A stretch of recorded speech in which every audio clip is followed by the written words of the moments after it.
I really did not want to cover this whole Rule Britannia scenario because, quite frankly, it's really a distraction.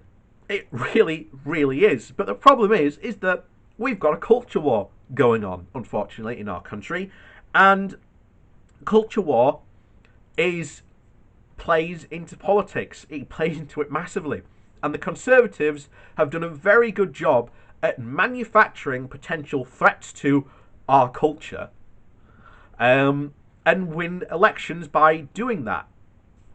And that is very worrying. Unfortunately, we are going to have to fight these completely useless battles because these battles don't benefit anyone but the right. Because while, everyone's worrying about Land of Hope and Glory, while all that's been going on, we've lost a very good technical powerhouse, ARM, one of the UK's leading chip manufacturers. It's a British business.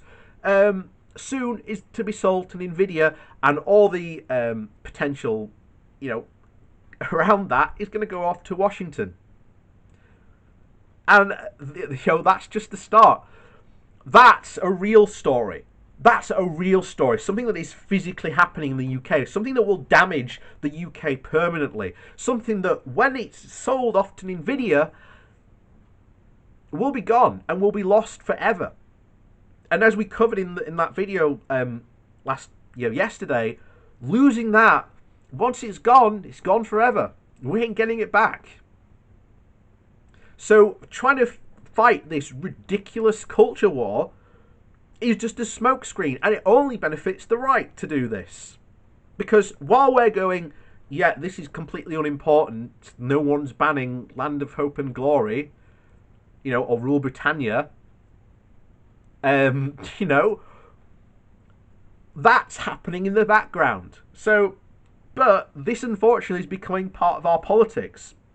And this is the article. This article in the Guardian sums it up perfectly. So it's the right's culture war is no longer a sideshow. It's our politics. So it's hard to pick out one highlight from last week's bizarre Republican National Convention. But the Florida Congressman Matt Garzon managed to distill it into one chilling sentence. The essence of right-wing politics today. Joe Biden, Gals explained, would empty the prisons, lock you into your homes, and invite MS-13 to live next door. And the defunded police aren't on their way. The only mercy in this grotesque US election which will only get uglier as the fear-mongering is totally naked, is not about making America great again or the plight of the little guy. It's about the order. The threats to the order are always present and have always been held at bay, just barely, by conservative leaders vigilantly fighting against the imminent deluge. This authoritarian populist strategy is founded on essential fiction, the presence of the powerless among the politicians and their voters who are the very much in charge, the weak and the marginalized, and especially their fragile movements for racial and economic equality are cast as a terrifying force, influential and deeply embedded, a shadow regime that will bloom into tyranny the instant the Democrats are elected. In Britain, we watch this American political horror show from behind our fingers and with bewildered bemusement of a country far from this madness. But we are also there too. The right in the UK is now following the same playbook. The approach is just as calculated, but the presentation is slightly less crude and therefore more difficult to challenge. Over here, fear-mongering is altogether more refined. Instead of hyped-up nonsense about emptying prisons and killer migrant gangs, there are subtle and more insidious threats to British values. Consider the latest attack on our national pride. The thinly sourced reports that Rule Britannia and Land of Hope and Glory may be axed from BBC's Black Lives Matter proms. Much like Biden's secret plot to set criminals loose, the proms scandal isn't true. There was no demand that the songs be dropped. There will be an orchestral version online this year because there's a pandemic on. There will also be no audience to sing along. A vocal version is fully expected to return next year. This dubious tale wasn't invented by a Fox News-style propaganda network. It was carried by the Sunday Times, and the Times followed it up on all their other papers. But it wasn't an innocent misunderstanding.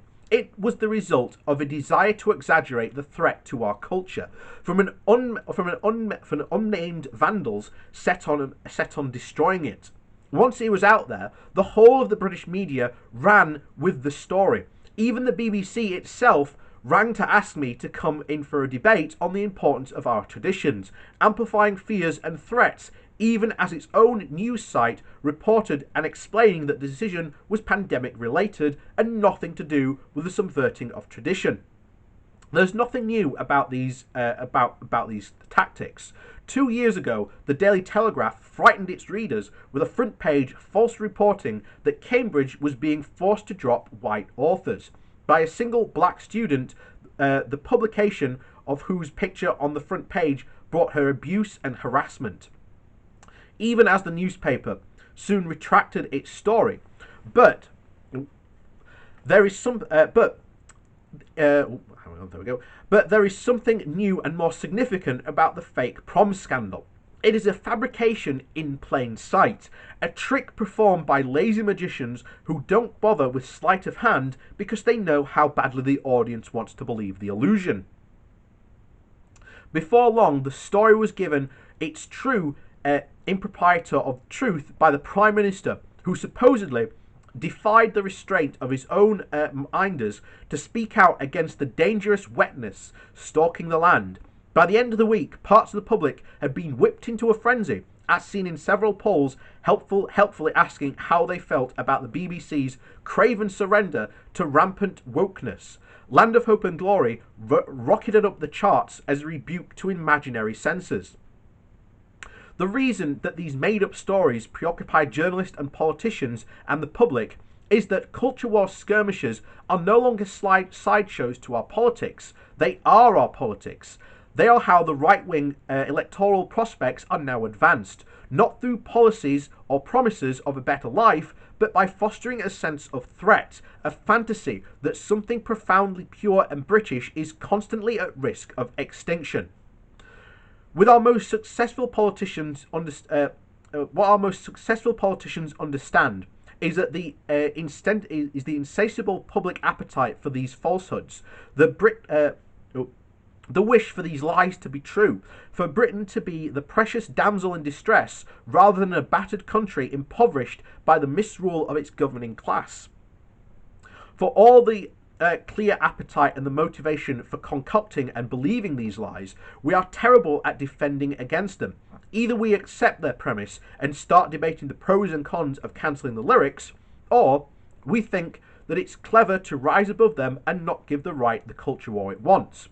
Either we fall into the trap of promoting fake culture war stories by engaging in them, or we allow them to grow unchallenged because there is no more serious, real politics to attend to. This is serious, real politics. It is winning elections. It is fostering a siege mentality that can be easily converted, as Ghazal did, into fear, and to the other lot into the fear of the other lot getting in and establishing an anarchic regime that vandalizes history, opens borders, and embraces thugs and vandals of the Black Lives Matter movement. The main challenge that faces any progressive forces over the next few years isn't convincing the electorate of the immediacy of the incompetence of the Conservative Party. It's exposing the vast complex of lies that it's being sold every day and those who sell them. We can either do that, or we can continue to stumble out of credulity or cowardice into culture war traps as we pave the way for the next right-wing election victory. And he's got a really valid point. And we've seen this not only just with that, but if you saw my live stream on Saturday, we talked about this. How about how Nigel Farage whipping up this whole migrant crossing thing is again just another smokescreen. But you've seen Britain First go around and start into, getting into hotels and knocking on people's door to a point where it's happened all over the country. And it's whipping up people's fears, and this is the problem. And as it gets it completely right, we can either ignore the problem and thereby these lies go unchallenged and undebunked, or we fight them and then we fall into the culture war trap. And it's a difficult line to try and walk because, as we said at the beginning of this video, we are in a bizarre situation where Boris Johnson has said that he wants Britain to be in charge of its trade policy again. But we are seeing at the moment, with the UK chip company ARM being bought by Nvidia, this risks Washington pretty much taking full control of our trade policy, which we will see in the future. Now that's the real story. But I guarantee you will have heard nothing, maybe one or two stories about it. But other than that, that's it.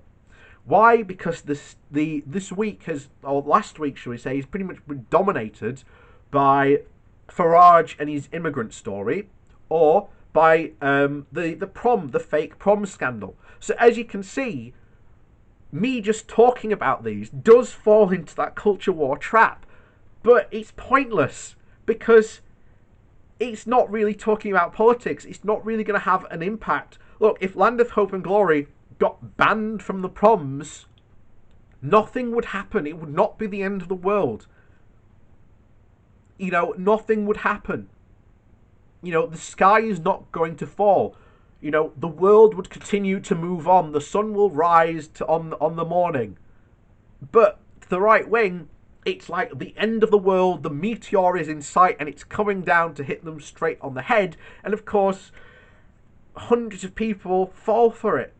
And we've got to start, especially on the left, being more smart about how we talk about these stories and about how these are just smokescreens for the real stories that are going on in the background of the Tories' incompetence. The fact that, the whole, again, I mentioned there, the whole chip thing. You wanted, apparently, trade independence. Why are you giving this trade independence away to Washington?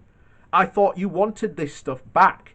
I thought we had enough, quote, from Brussels, but you're giving this stuff that you, quote, fought 40 years hard for, apparently, to get back, and now you're very happy to give it over to Washington. But that's a different story altogether. Please do go back and watch that video.